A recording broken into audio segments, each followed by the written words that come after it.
ओम नमः शिवाय। श्री शिवमहापुराण रुद्र संहिता पार्वती खंड अध्याय 8। नारद हिमालय संवाद। श्री गणेशाय नमः। ब्रह्मदेव म्हणाले, नारदा, एके दिवशी तू सहजगत्या हिमालयाच्या घरी गेला होतास.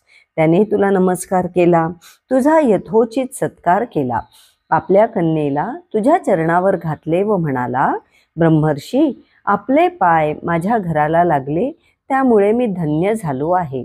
आपण ब्रह्मपुत्रांमध्ये श्रेष्ठ आणि ज्ञानसंपन्न आहात. सर्वत्र असूनही दुसऱ्यांवर उपकार करणारे आहात. आपण माझ्या कन्येचे गुणदोष सांगा. तिला कोणता पती मिळेल, तिचे भाग्य कशा प्रकारचे आहे तेही सांगा. हिमालयाच्या विनंतीवरून तू पार्वतीचा हात पाहिलास, तिच्या मुख चरणादी अंगांचेही अवलोकन केलेस.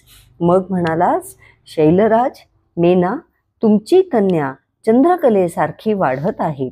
हिच्या ठाई सर्व शुभलक्षणे आहेत. ही पतीची कीर्ती वाढवणारी, पतीला सुख देणारी, महापतिव्रता आणि सर्वांना आनंद देणारी होईल. हिच्या हस्तरेषा शुभसूचक आहेत, पण एक रेषा मोठी विलक्षण आहे. त्यामुळे हिला जो पती मिळेल तो योगी, दिगंबर अवस्थेत राहणारा, गुणरहित, निष्काम, मातापिता नसलेला आणि अमंगळ वेश धारण करणारा असेल. हे ऐकून हिमालय आणि मेना दोघेही दुःखी झाले. पण ही लक्षणे शंकराचीच आहेत हे जाणून पार्वतीला फार आनंद झाला. भगवान शिव हेच आपले भावी पती आहेत हे कळल्यावर ती त्यांच्या चरणांचे चिंतन करू लागली.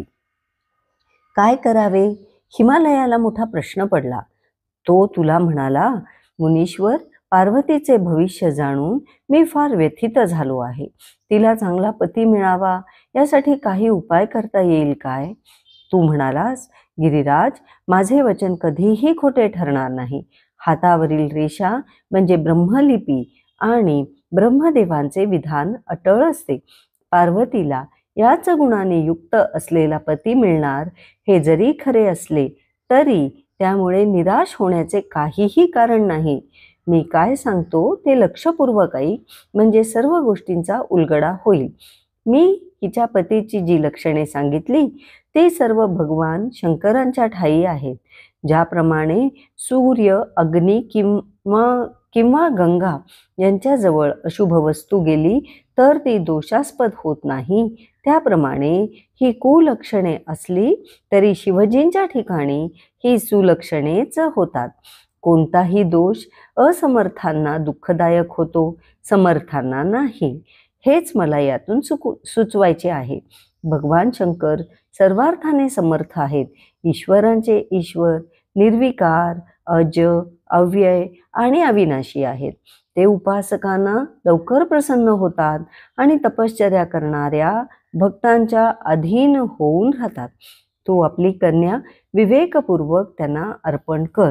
त्यांच्या प्राप्तीसाठी पार्वतीनेही भावभक्तीने आराधना करावी.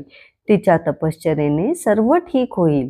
शिवजी तिचे पती होतील आणि तिच्या सर्व इच्छा पूर्ण करतील. भगवान शंकर सर्वेश्वर आहेत, समस्त शक्तींनी युक्त आहेत. ते इंद्राच्या वज्राचाही नाश करू शकतात. ब्रह्मा, विष्णू आदी श्रेष्ठ देव त्यांच्या आज्ञेनेच सृष्टीतील त्यांना नेमून दिलेली कार्ये करतात. त्यांच्या नियमांचे उल्लंघन करण्याचे धाडस कोणातही नाही. तेच या विश्वाचे अदृश्य सूत्र संचालक आहेत. सर्वांना सुख देणारे आहेत. पार्वतीबद्दल काय सांगावे? ती माता पित्याचे सुख वाढविणारी, उत्तम व्रताचे पालन करणारी आणि महासाध्वी आहे. ती शंकराची पत्नी होणार हे ठरलेले आहे. आता आवश्यकता आहे त्यांना प्रसन्न करून घेण्याची, आणि त्यांना प्रसन्न करण्याची युक्ती आहे तपश्चर्या.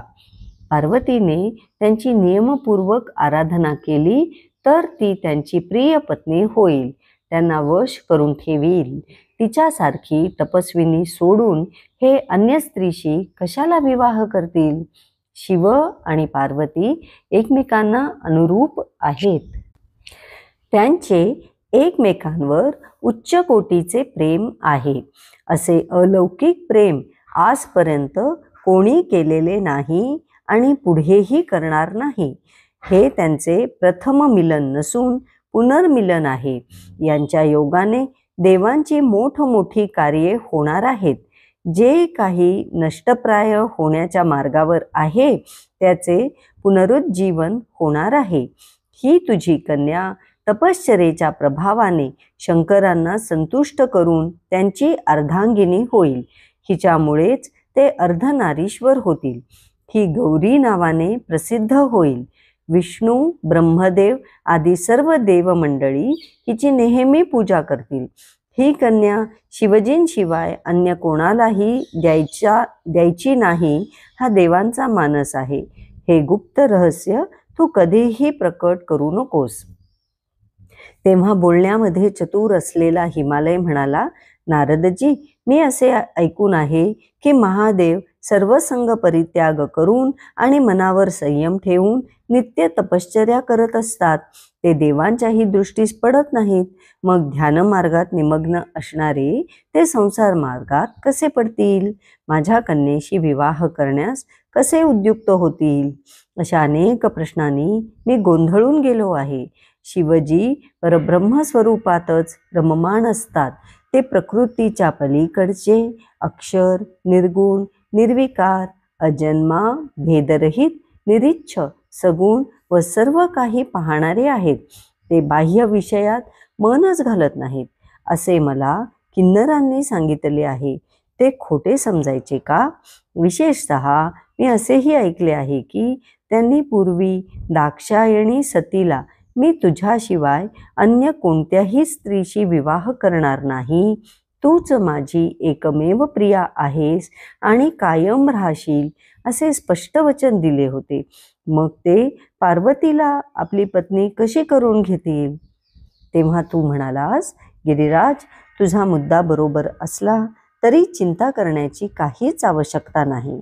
कारण गतजन्मात पार्वती हीच दक्षकन्या सती होती. शिवजींची प्राणप्रिय पत्नी होती. पित्याच्या यज्ञात शंकरांचा अनादर झाला म्हणून तिने संतप्त होऊन देहत्याग केला आणि आता तुझी कन्या म्हणून जन्मली आहे. हे मुने, तुझ्याकडून समग्र हकीकत कळल्यावर हिमालय आणि मेनेच्या संशयाचे निरसन झाले. पार्वती लाजली. तिच्या मुखावर स्मित झळकू लागले. हिमालयाने तिच्या मस्तकाचे अवघ्राण केले. तिला आपल्या शेजारी बसवले. पितृवात्सल्याने तिच्या डोक्यावरून हात फिरवू लागला. ते पाहून तू म्हणालास, शैलराज, तुझी कन्या मोठी भाग्याची आहे. आज ही तुझ्याकडून कोडकौतुक करून घेत आहे. उद्या विवाह झाल्यावर ही शिवजींच्या वामांकावर विराजमान होईल आणि अद्भुत लीला दाखवेल. हे ऐकून हिमालयाचे अंतःकरण फारच प्रसन्न झाले. त्याचा निरोप घेऊन तो स्वर्गलोकी प्रस्थान केलेस आणि तोही आपल्या ऐश्वर्य संपन्न सदनात प्रवेशला. अध्याय 8 समाप्त. ओम नमः शिवाय.